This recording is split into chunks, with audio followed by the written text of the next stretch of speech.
Bom dia para todo mundo. Estamos aí em pleno sábado, né? Ó, já faz assim, ó, na cadeira aí, já pega as mãozinhas, estica, dá aquela esticada na cadeira para poder não bater aquele sono na aula. Galera, então, qual vai ser nossa aula de hoje? Na aula de hoje a gente vai falar sobre educação financeira, tá? Então, não sei se vocês já estudaram educação financeira lá no ensino fundamental, só que no ensino médio, normalmente eu separo uma aula a cada 15 dias aí para estar falando de educação financeira. Quando temos sábados letivos, eu tento abordar essa aula nos sábados letivos, né? E é um tema que eu julgo ser tão importante quanto a própria matemática, né? Embora a gente utilize de recursos matemáticos aí para que a gente tenha noção aí do que a gente está fazendo. Então, é muito comum mesmo pessoas não entenderem nada de matemática e terem educação financeira saudável, mas é muito raro disso acontecer, né? Então, vou apresentar alguns conceitos aqui para vocês primeiro e primeiro sobre o que é a educação financeira, beleza? Vamos aqui no nosso quadro e nossa aula hoje vai ser de educação financeira.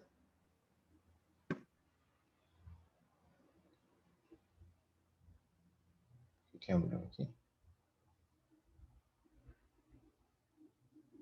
Beleza. Nossa aula hoje vai ser de educação financeira.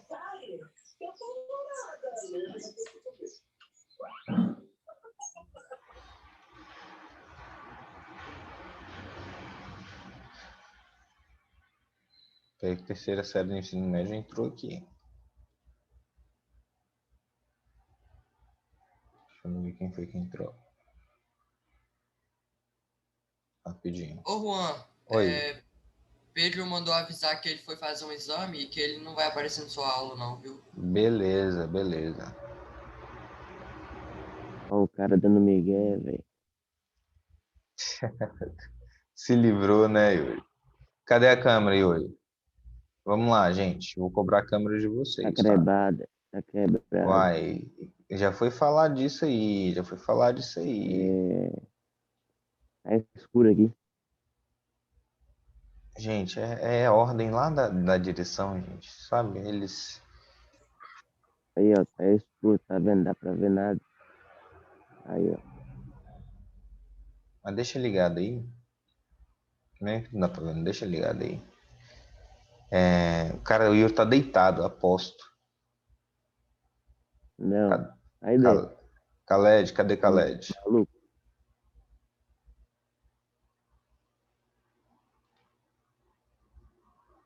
Beleza, galera.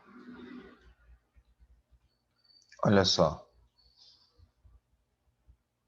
Gente, a câmera ligada é uma orientação da escola, tá? E vou falar para vocês, depois que a gente começou a dar aula com as câmeras abertas, o rendimento melhorou muito, tá? A participação dos alunos aumentou, isso foi muito bom pra gente.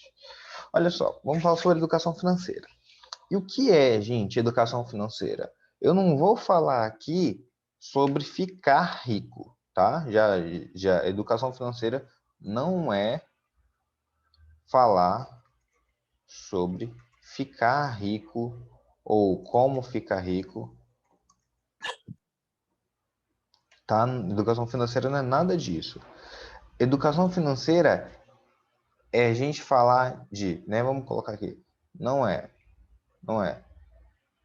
falar sobre ficar rico, né? Não é falar sobre ficar rico, não é como ficar rico, né? Então, o que é a educação financeira, né? O que é, na verdade, a educação financeira?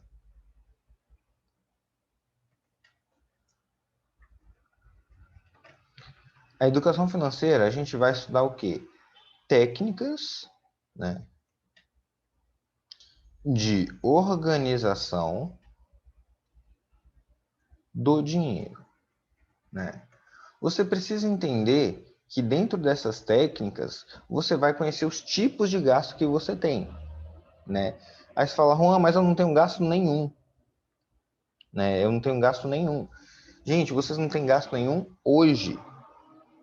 Por quê? Vocês estão aí com seus 13, 14, 15 anos e normalmente vocês não vão ter gasto na cidade mesmo, porque vocês são dependentes do pai de vocês. Mas a partir do momento, né, que você sai daqui dos 13 anos, começa a terminar o ensino médio, você já está ali com seus 17, 18 anos, você vai normalmente fazer uma faculdade, você vai morar fora de casa, pode não ser o caso de muitos de vocês, né? Mas muita gente, quando vai morar fora de casa, deixa de receber dinheiro dos pais, né? Os pais agora se tornam, ou falar, vou mandar uma quantia X para você e você se resolva com seu dinheiro, né?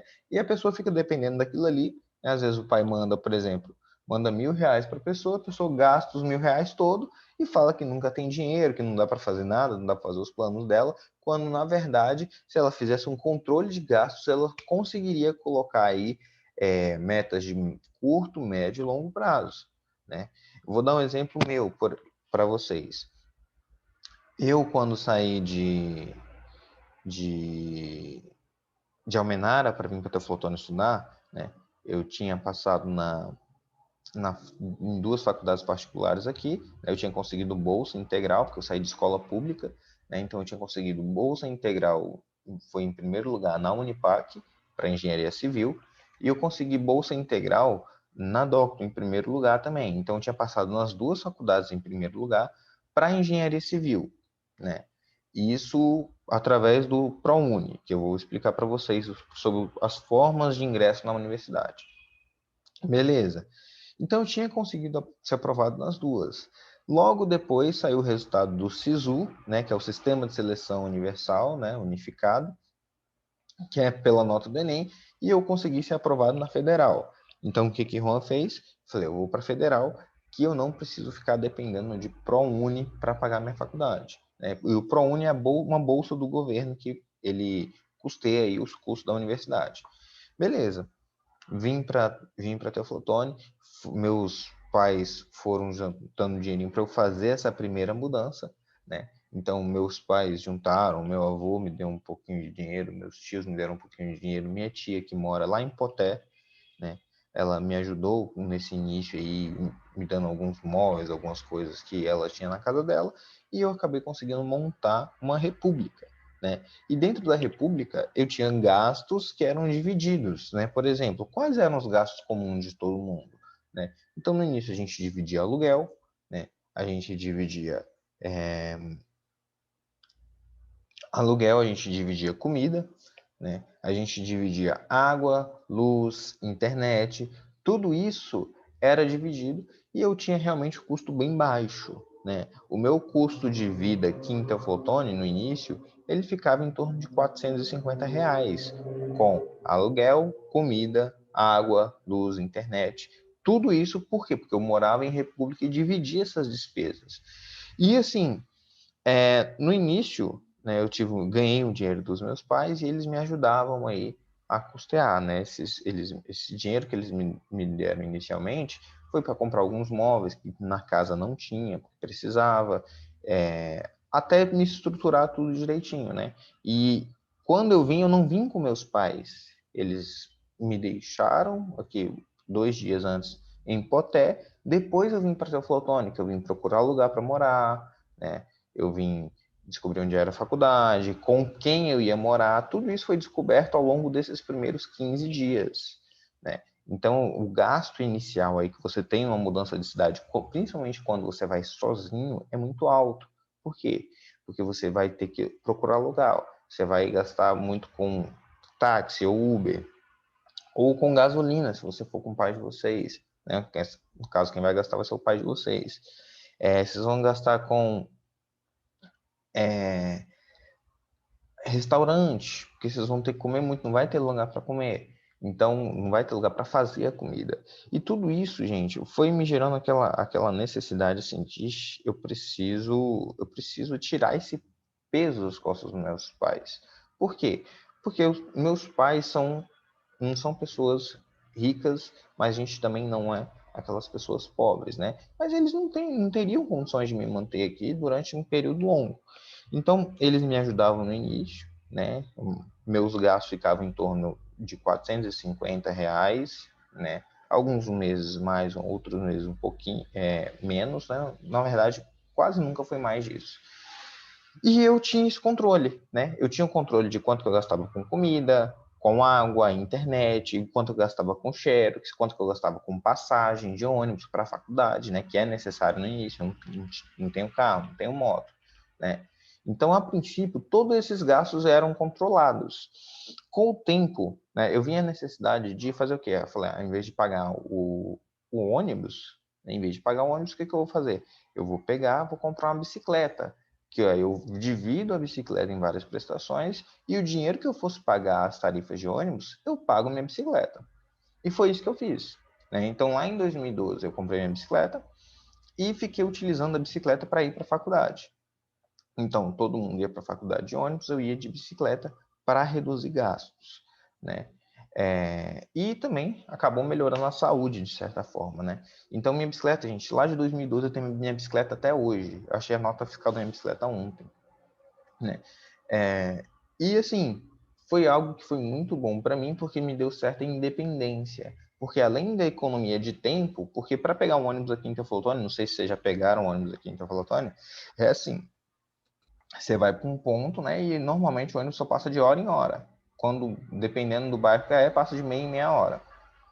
Então, acabava perdendo muito tempo para as aulas. Às vezes uma aula começava às 7h30, você tinha que sair de casa 1 hora antes, pegar um ônibus, ou pegar 2 ônibus, né? Para chegar até a faculdade. Então, gente, o processo todo fez com que eu me tornasse mais independente, né? Então, eu cheguei na faculdade, no primeiro semestre eu vi como é que funcionavam as coisas, foi daquele processo de adaptação, e depois disso, né, a partir do primeiro semestre, eu senti a necessidade de não mais receber dinheiro dos meus pais, né? Por quê? Porque ficaria pesado para eles. Eu não quero explorar os meus pais.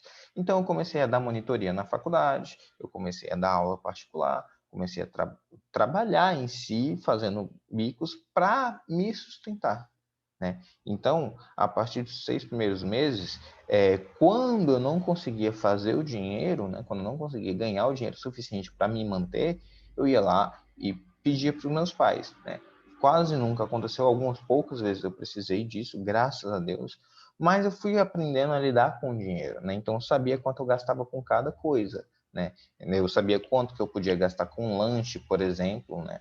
Quanto que eu podia gastar com besteira, comprar salgadinho, lazer, tudo isso eu fazia de uma maneira, eu anotava num caderno, gente. Eu anotava num caderno. Eu tinha um caderninho assim, ó, pequenininho, uma agenda, que eu anotava todos os meus gastos. Aí no final do mês eu ia lá, eu somava semana a semana, né? No final do mês eu ia lá e somava tudo e via quanto que eu tinha de gasto, né? E na verdade a educação financeira não é para vocês terem um controle de gasto, tá? A educação financeira é muito mais que isso, é para que vocês tenham um plano para que vocês atinjam o quê? A independência financeira. Então a gente vai ver técnicas de organização do dinheiro para que aconteça o quê? O objetivo é a independência financeira. E por que hoje esse tema está tão recorrente, né? Está todo mundo falando disso, né? Porque a independência financeira, gente, nada mais é do que manter o mesmo padrão de vida. Veja bem que eu não estou falando de ficar rico, né? Manter o mesmo padrão de vida sem precisar do trabalho. Você está falando então para a gente não trabalhar? Eu estou falando que a educação financeira, a independência financeira é a gente conseguir manter o mesmo padrão de vida sem precisar do trabalho. Porque eu vi uma relação muito, muito legal esses dias. Deixa eu parar de compartilhar aqui. Olha só, aconteceu de eu ver uma relação e falou: quem é mais rico? Quem é mais rico? O cara que tem R$ 1 milhão, o cara que tem R$ 1 milhão, só que ele gasta por mês, o cara tem 1 milhão na conta, só que ele gasta por mês 100 mil. Ou o cara que tem R$ 100 mil e tem um custo de vida por mês de 2 mil. Quem é mais rico? Você consegue fazer essa conta aí? Peraí, ele ganha 1 milhão por ano ou ganha 1 milhão por mês? Não, ele tem R$ 1 milhão na conta.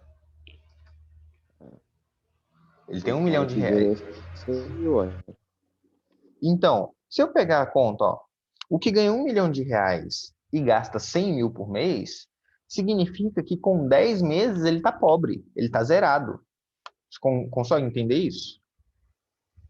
Né? Com 10 meses ele está zerado. O que ganha 100, o que tem na conta R$ 100 mil e tem um custo de vida de 2 mil, ele vai demorar para ficar zerado 50 meses. Aí você olha, quem é mais rico então? O primeiro ou o segundo? O que tem R$ 1 milhão ou o que tem 100 mil? Que tem 100 mil. Justamente. Então, é isso que eu entendo, isso que eu quero que vocês entendam. Não é a questão de quem tem mais dinheiro, é a questão de quem administra melhor seu dinheiro. Conseguiram entender isso? Então, esse é o primeiro princípio da educação financeira. Por quê? Se eu tenho R$ 100 mil na conta, eu gasto 2 mil para viver por mês, eu tenho aí como viver durante 50 meses. Ou seja, são 4 anos. Né? Quem tem R$ 1 milhão na conta e tem um custo de vida de 100 mil, se ele não fizer algo para trabalhar, para ganhar mais dinheiro, para fazer algo assim do tipo, aí com 10 meses esse cara tá zerado. Olha, ó, falaram uma coisa interessante. Isso aí, Atos, olha só. Mais do que 1 milhão pode investir e ter muito mais, justamente. Aí que está a questão. Para a gente fazer esses investimentos, eu preciso de quê? De educação financeira. Porque se eu só tiver o dinheiro e ter meu custo de vida alto, não adianta. Então é esse ponto que eu quero chegar com vocês. Então, o que indica, o que é independência financeira? O quão rico você é depende de quanto tempo você consegue viver sem trabalhar. Vocês sabiam que apenas 1% da população brasileira que se aposenta, ó, só 1%, ela pode parar de trabalhar para manter o mesmo padrão de vida? Só 1%, gente. Os outros 100% do que se aposentam, eles têm que continuar trabalhando, têm que fazer outra coisa para poder complementar a renda para viver, porque senão não vai conseguir viver. Então, veja a importância da educação financeira. Né? A educação financeira é muito mais do que ter dinheiro, ou ganhar dinheiro, ou ter muito dinheiro, ficar rico. Né? Ficar rico é uma questão subjetiva. Né? Claro, vai entrar um caso.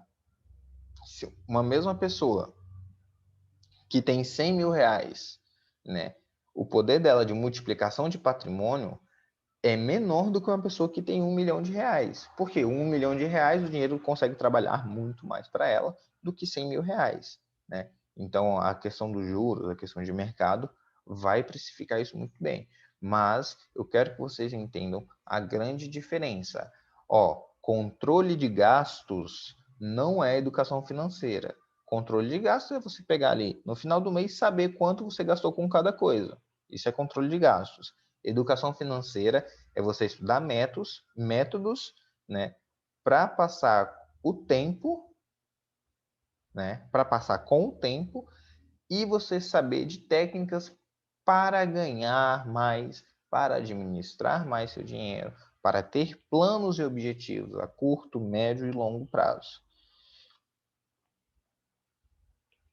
Tainá, cadê você? Não tô te achando. Tô aqui, peraí. Tá. Então, fala comigo. Você mora onde? Moro em Teoflotone mesmo, só que meu pai mora numa cidade aqui do lado e a minha mãe mora em Rondônia. Eu vim pra cá ano passado e eu moro com a minha tia. Aí o meu pai paga a escola e a minha mãe me dá dinheiro para eu passar o mês, fazer o que eu quero. Entendi. Por mais que eu não trabalhe, quando a gente começa a receber o dinheiro e tem que controlar nossas contas, a gente começa a dar muito mais valor, porque, tipo assim, se eu quero comprar alguma coisa, antes eu só chegava e falava, mãe, eu quero tal coisa. Aí ela via se ela podia comprar para mim ou não. Agora, tipo, eu repenso 3 vezes antes de comprar, ver se aquele dinheiro não vai fazer falta e se vai mesmo valer a pena. Então, tipo, eu acho que a gente amadurece muito quando começa não só trabalhar, mas mexer diretamente com dinheiro. Isso mesmo, gente, isso mesmo. Tainá, isso é exatamente o que você falou. Quando eu passei a morar sozinho, eu senti a necessidade de administrar. Antes eu já administrava quando eu morava com meus pais. Eu já juntava meu dinheiro, já tinha minhas coisas, eu trabalhava para poder ganhar, né? Desde o ensino médio eu sempre trabalhei durante a oitava série, primeiro ano, segundo ano, terceiro ano. Por quê? Porque eu tinha que ter dinheiro, né? Eu não ia ficar pedindo dinheiro dos meus pais o tempo todo. Meus pais não têm essa condição. Então, o que eu fiz? Eu aprendi a lidar com dinheiro. Então, a partir do momento, gente, que vocês tiverem que lidar com dinheiro, igual o caso da Tainá, né? Vocês vão ver que é muito importante você ter uma noção de se planejar do que você vai gastar ou não. Tem alguém mais que tem essa experiência de estar trabalhando com o próprio dinheiro? Ou que recebe o dinheiro dos pais para administrar ao longo do mês, que recebe mesada, alguma coisa assim? Andrini, você quer contar para nós alguma coisinha? Quer falar para gente? Como você mexe? Quer não? Como você administra? Eu gasto tudo. Eu pego lá e gasto tudo no mês. Então, gente, mais alguém recebe uma mesada, alguma quantia por mês e quer comentar aqui com a gente? Então, é muito importante a gente saber essa relação do dinheiro. Porque dinheiro significa poder de compra? Sim, significa poder de compra. Mas nem sempre que você tem dinheiro significa que você deve comprar, que você deve gastá-lo, né? E essa introdução inicial para a gente falar de educação financeira é muito importante mesmo. Deixa eu mostrar aqui, deixa eu concluir aqui o raciocínio com vocês. Então, olha só. Então, vocês já entenderam aí o que é educação financeira. Então, é a gente estudar técnicas de organização do dinheiro, né, onde o objetivo é a independência financeira, né? Então, eu dei o exemplo para vocês aí de quem ganha mais, né? Quem é mais rico, né? A pessoa com 1 milhão que tem um gasto de 100 mil, ou a pessoa que tem 100 mil na conta e tem um gasto de 2 mil por mês, né? Essa é a relação principal aí do que seria ser rico, né? E a gente vai estudar aí técnicas de longo prazo, né? Vamos entender o que é o longo prazo.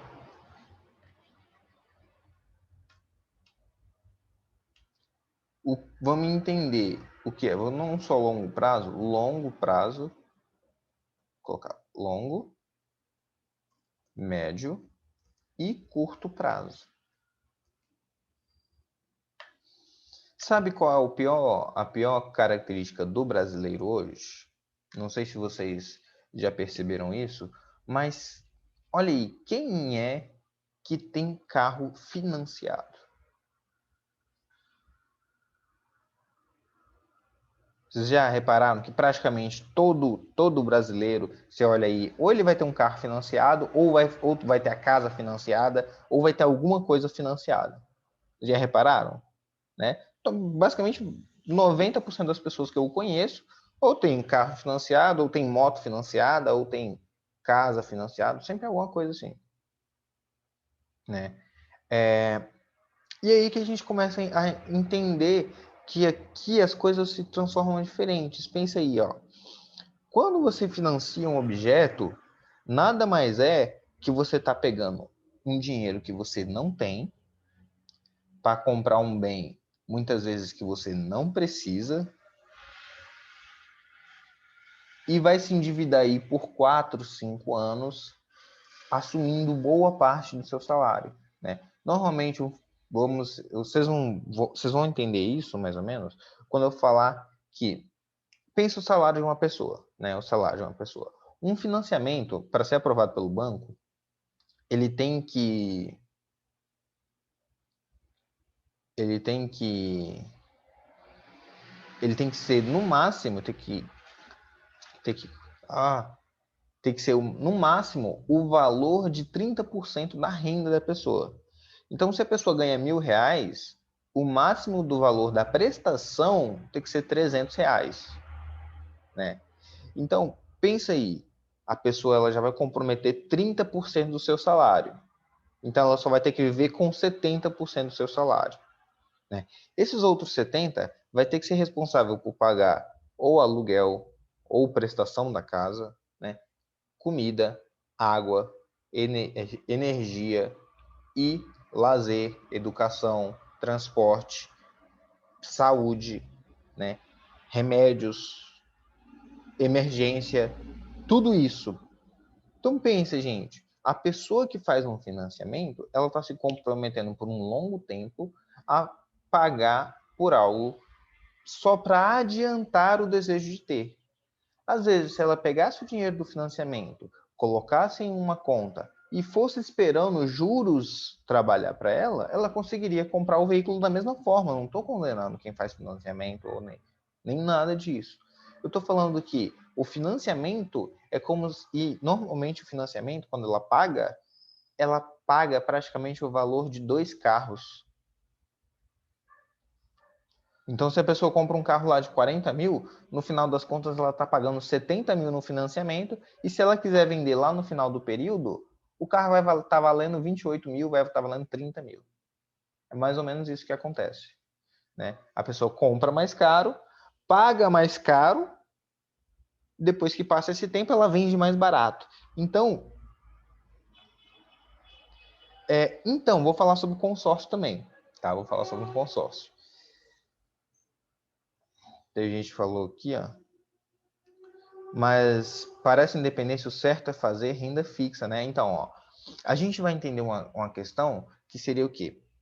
A renda passiva e renda ativa. A gente vai entender esses dois conceitos. O que é a renda passiva?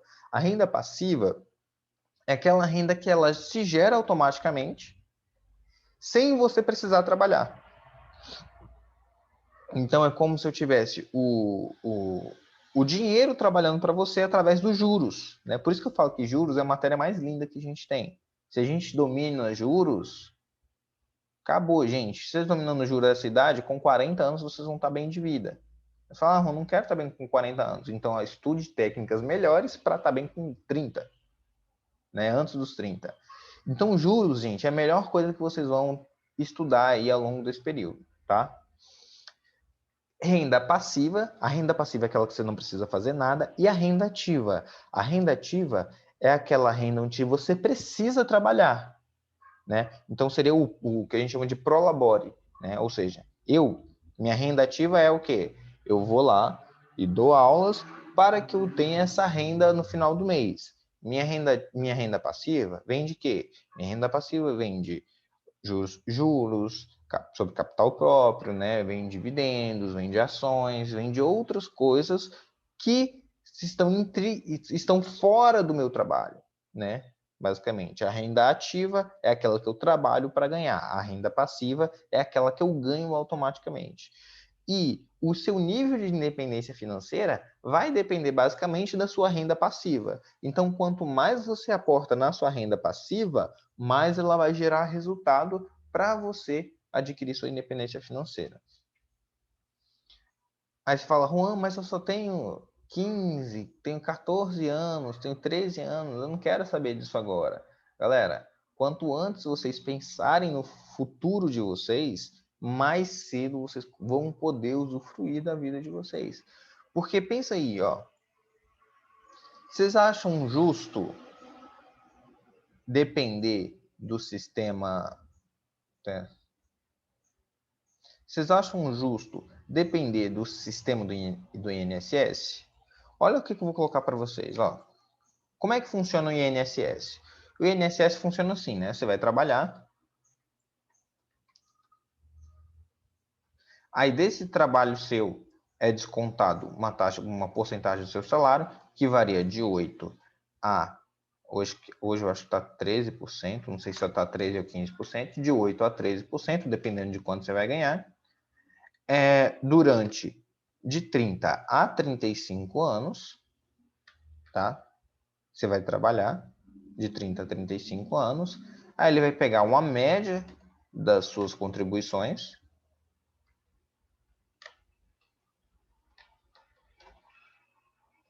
para fazer o cálculo.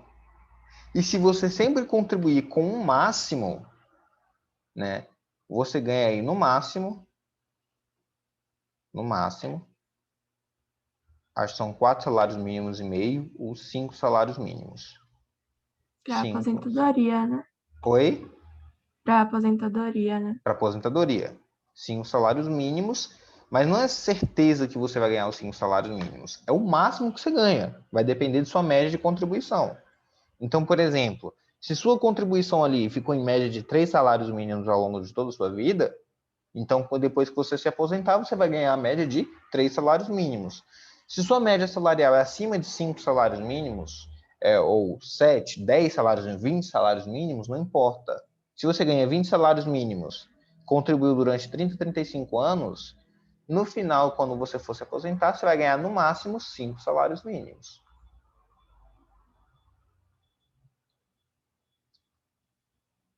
Yuri falou que a casa que ele mora, o vô dele comprou ela por 3 cruzeiros. Nossa, isso tem muito tempo, né, Yuri? Hoje deve estar valendo um absurdo, uma valorização impressionante. Olha só, falaram comigo. Juan, como funciona quem trabalha para si mesmo? Quem mexe com pedra ou com agricultura? Vou falar depois disso, tá bom? Já, acho que vai assunto para a próxima aula a gente fala disso. Então, ó, pensa aí, 30, 35 anos para você ter no máximo uma renda de 5 salários mínimos. No máximo, tá? Isso vai depender das médias de contribuição. Beleza. Galera, vocês acham justo? Pense aí, a pessoa que trabalha, que está aí na vida comum. Vamos supor que ela comece a trabalhar aí aos 18 anos. Aos 18 anos, normalmente as pessoas conseguem um emprego ganhando no máximo um salário mínimo ou 2 salários mínimos. Eu vou mandar para vocês a foto passada no grupo, tá bom? 1 ou 2 salários mínimos, não é isso? É difícil uma pessoa com 18 anos ganhar mais que isso. A não ser que ela passe um concurso, só que é outra história. Beleza. Aí o que acontece? Ela está ganhando isso. Então, se ela vai se aposentar, se for homem, vai se aposentar aí com 35 anos, dependendo do tempo de serviço, ela só vai conseguir aposentar aí dependendo de um fator previdenciário lá. Só que a idade mínima para ela se aposentar seria 60 anos. Né? A idade mínima para aposentar.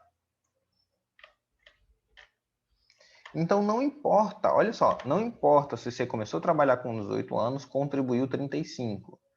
Aqui você estaria com quanto? 40, 53 anos, né? 53 anos.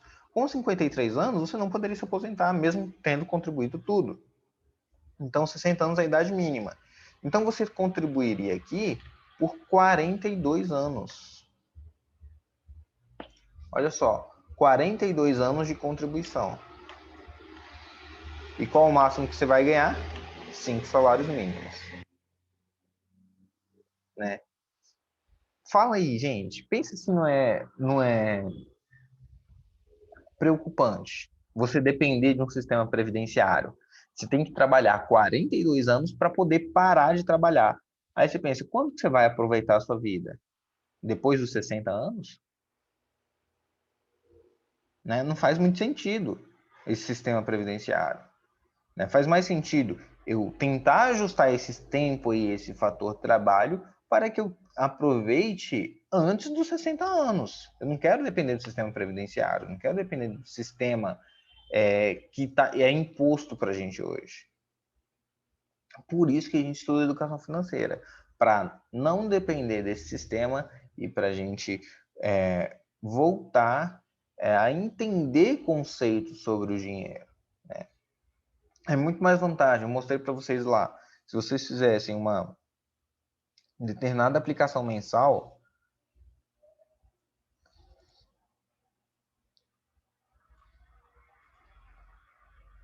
né, se vocês fizessem aqui, não é esse planilha 2 mesmo. Se vocês fizessem aqui determinada aplicação mensal, né, vamos colocar aí essa contribuição mensal de R$100 seria se você ganhasse um salário mínimo, tá? Vamos colocar aqui se com R$ 1.000 na conta e você ganha mais com o salário mínimo. Você vai fazer um aporte aí de R$ 300 mensais, tá? Todo mês você vai tirar e colocar R$ 300 mensais. Por quê, Juan? Vamos ver, se você ficasse, quanto tempo que a gente viu? 42 anos, né? Vamos colocar 40 anos, são 480 meses. Com 480 meses, daria que você teria isso aqui acumulado a um juros baixo, a um juros baixo, a um juros de 0,5% ao ano. Isso dá um juros de 6%, ou de 5% ao mês, que é 0,5% ao mês, dá um juros de 6% ao ano. Você teria isso aqui. Se você estudar técnicas melhores de investimento, né, ou até mesmo sem estudar as técnicas, você fazer uma continha aqui para saber quanto você vai estar ganhando de juros, né? Vamos colocar aqui, quero viver com esse dinheiro, 0,05, e seu dinheiro rende 0,5% ao mês, olha só, você teria uma renda aí de 30 mil por mês, com os mesmos 42 anos. Se você aportasse aí R$ 300 mensalmente durante os 42 anos. Agora me fala, o que você prefere? Depender do INSS para ganhar aí no máximo 5 salários mínimos, que dá aí R$ 5.500, ou ter condição de estudar, visualizar técnicas, cuidar do próprio dinheiro e ter uma renda muito maior que isso, né? Esse é o principal objetivo da educação financeira, gente. Esse é o principal objetivo da educação financeira. Não é que vocês fiquem ricos, tá? Não é que vocês fiquem ricos, mas que você entenda que é importante cuidar do dinheiro, tá? É importante cuidar do dinheiro. Ficou claro? Você tem alguma pergunta? A pergunta da Laís, ela fez assim, ó. Consórcio eu vou falar na próxima aula, tá? Na próxima aula que a gente tiver, eu vou falar com vocês. Mas o consórcio também não é uma boa opção. É melhor que financiamento? É melhor que financiamento. Só que o consórcio não é uma boa opção.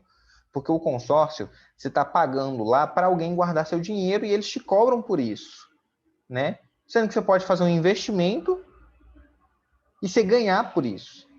Entende a diferença? O consórcio, você está pagando a prestação e alguém te cobra para você, para guardar esse dinheiro para você. O financiamento não, o investimento é diferente. Você coloca o dinheiro e o dinheiro rende para você, né? Eu vou pegar um exemplo de consórcio depois e vou colocar a diferença no consórcio e investimento na compra de um veículo, o valor que você ia pagar nos dois e o tempo disso. Vamos lá, perguntar assim, Juan, e como funciona para quem trabalha para si mesmo, né? Ou Pedro, agricultura, essas coisas. Quem trabalha para si mesmo, gente, ela tem normalmente ela deve cadastrar uma empresa, ela faz a contribuição por si própria para o INSS, né?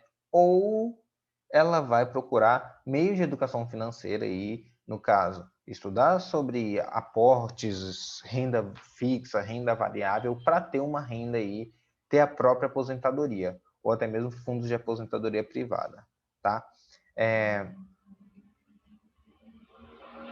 A gente vai falar sobre investimento também, beleza? Então, ó, um beijão para vocês, eu espero que tenham gostado dessa aula. Era uma aula para ser mais dinâmica, eu queria que fosse mais um bate-papo, participação de vocês, e espero que tenham gostado. Ó, bye, bye, até mais.